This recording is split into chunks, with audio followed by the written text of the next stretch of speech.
Hi friends, இன்னைக்கு நம்ம என்ன பார்க்க போறோம்னா பாவக்காய் வறுவல் தான் பார்க்க போறோம். அதுக்கு நான் பாவக்காய் வந்து கழுவிட்டு கட் பண்ணி எடுத்து வச்சிருக்கேன், பொடிசாமோ.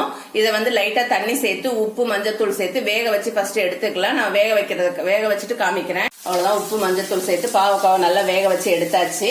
இப்ப வந்து நான் ஸ்டவ் ஆன் பண்ணி கடாயை வச்சு எண்ணெய் சேர்த்து அதுல கடுகு, உளுத்தம் பருப்பு, கருவேப்பிலை, வெங்காயம் கொஞ்சம் கட் பண்ணி வச்சிருக்கேன். இதை சேர்த்திருக்கேன். இது நல்லா பொரியணும். பொரிஞ்சு வரட்டும். நான் பொரிஞ்சு வந்தோடனே காமிக்கிறேன்.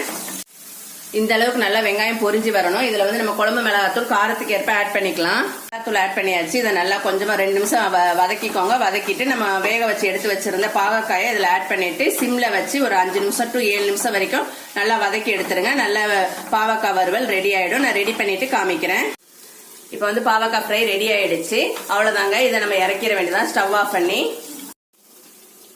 இப்ப அருமையான பாவக்காய் ஃப்ரை ரெடி ஆயிடுச்சு. இதை நீங்க உங்க வீட்டுல ட்ரை பண்ணி பாருங்க. ட்ரை பண்ணி பார்த்துட்டு எப்படி இருந்துச்சுன்னு கமெண்ட் பாக்ஸ்ல கமெண்ட் பண்ணுங்க.